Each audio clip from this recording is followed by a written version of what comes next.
Hello everyone, John back again. So what you see before you is my Relic condition 1860, or more correctly 1861 Ames Cutlass, Ames Naval Cutlass. And it is in pretty rough shape as you see it. I just want to talk a little bit about it and basically for the record show you what this looks like now. I found this on eBay and hemmed and hawed about buying it for quite a while, and then I pulled the trigger and did it. But let's look at what happened to this thing. This has had a rough life, and unlike the Ames rifleman knife that I did some videos on a little while ago, there are quite a few of these cutlasses out here, and I have handled, let's say 10 of them in my life. Some of them, quite a few of them this year. These things are around. They run, if you want a really, really nice sample, you'll probably have to pay $1,000 or so, maybe $1,200 if you want a sheath in good shape and all that kind of stuff. I'm not going to get into the markings and all that on the Saber. I'm sorry, on the Cutlass, because those are actually pretty available online. I think the Pirate's Lair has a really good article on where the rivets are and how many there are and all that kind of stuff. And that might seem a little esoteric to some people, but you've got to know, if you're going to buy an original, you've got to know what it is. So anyway, what is really cool about this is kind of the history of it. This, and as a practical thing, I'm not a huge sword guy, but I've liked swords for quite a while. I got into cutlasses from the Bowie knife. We know that most of, or quite a bit of, the Bowie knife material as far as combat moves, defensive moves, they come from the Saber. The smaller version of the Saber is the Cutlass. The smaller version of the Cutlass is kind of the Bowie knife. So this tapers down. I came from the Bowie knife and said, well, what if I want to maximize my Bowie knife stuff? What is the next step up? Maybe a Messer or a Cutlass or a Saber. So I've looked into it from that perspective as well. And I like swords. Swords are pretty neat. You can learn a lot from them. I bought this one for, this was a little under $300 with shipping and all that kind of stuff. I probably could have got it cheaper at a gun show face to face, but in this condition, this served a particular purpose in my life. So I've determined that this year I'm going to own an original Ames Cutlass. I'm going to, because frankly, guys, I've handled a bunch of swords. The Ames Cutlass, they feel so great in the hand. They're so capable. They move so well. Oh man, it's just a very well designed, excellent weapon. And they're not as maybe hard to handle as a cavalry saber, a longer weapon. They're a little bit more compact. They're pretty quick, but they have the thickness and distal taper that makes them just feel really good in the hand. And these were originally contracted, I want to say 1861. They made thousands of these. I want to say there's 25 or 30,000 of them made. And from what I understand, these were still on ships in World War II, just in case. So they had a very long service life. There are reproductions of these available from India. I have one. I'm going to review it at some point. And I want to point out that there's a variety of quality levels coming out of India. Mine is from made by Windlass, and I got it through Museum Replicas. It's a pretty good copy, but I'm going to do a separate review of that if you're interested. But let's take a look at this one and what happened to it. Now, you can barely see.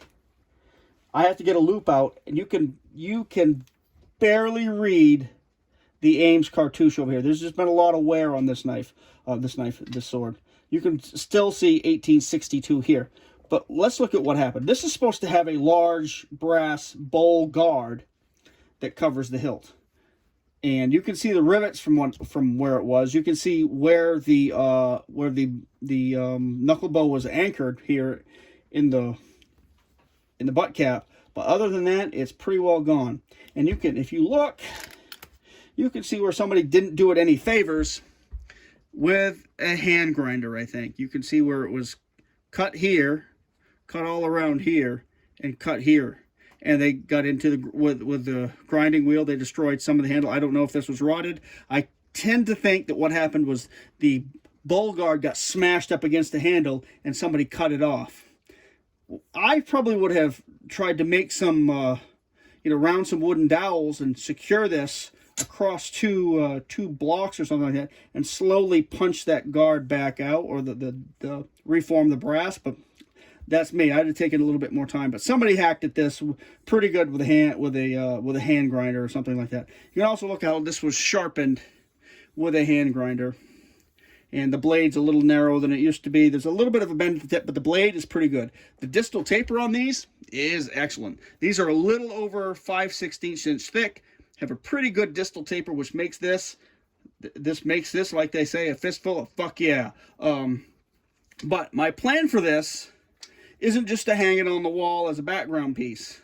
I wanted this because the blade is of really good quality. It's not a pristine piece of history that I have to worry about beating up because some dumbass had at it with a hand grinder. What I am going to do is I'm going to take the hilt off, unpeen the butt, save what I can here of the brass, and then I'm going to definitely sharpen the blade and see what I can get out here, just so it doesn't look like some angry beaver with a freaking hand grinder ground on it. I'm going to sharpen it up, and I'm going to rehilt it, probably using these same pieces, and I'm going to use it kind of as a hunting sword or a cutting sword, things like that. You could argue that I'm ruining a piece of history and all that kind of stuff, but somebody already ruined it for me. What I'm going to do is salvage this and put it back to use, so I can experience cutting with an Ames Cutlass without ruining an Ames Cutlass, because this one's already pretty well ruined. I'll have another one someday to study, because I love the Ames Cutlass. Like I said, the feel in the hand and the maneuverability of it is just excellent. And I will show you my my windlass reproduction, because the windlass reproductions are pretty good. There's one issue with it that they really could have done better on, but for the price I paid for it, it's not that bad. But anyway, this is a pretty cool thing. If you don't have or haven't handled a lot of original weapons, I think part of the appreciation people have is lacking, because we live in a disposable world these days, and durability is something that is both very important and glossed over.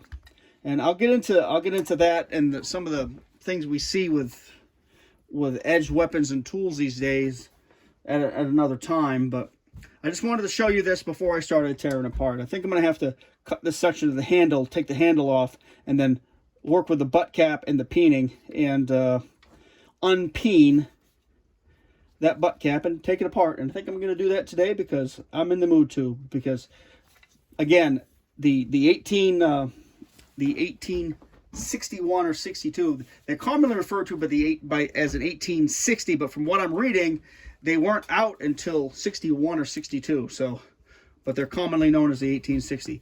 These were also based on another pretty cool cutlass, I want to say from a French cutlass from 1833, which those are pretty freaking, I mean, they are stout. They have an octagonal handle, a steel bowl. The blade is a little wider, and those are pretty awesome looking too. I haven't handled one yet, and they're about the same price as an Ames, because there were a bunch of these issued. They seem to be a little bit heavier in the spine.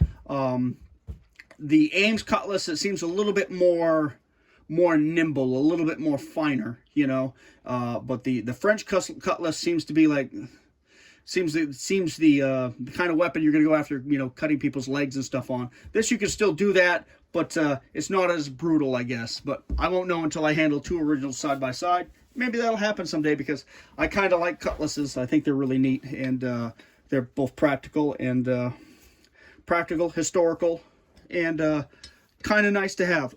And if you want to step up from a Bowie knife, you want more reach, you want more power, you want better hand protection, cutlass is where it's at. And one of my side projects has been for a while to make myself a cutlass. And my wife and I did some traveling here December and January, and I started thinking, you know, maybe the thing to have in places where you can't really have a handgun, or maybe it would be more trouble than it's maybe worth, maybe you need a short cutlass. Let's say an 18 or even 20-inch blade with some not full bowl hand protection, but some hand protection, like a knuckle bow that you can punch with. Maybe I need to make a carjack cutlass. But anyway, we'll get into that later. See you later, guys.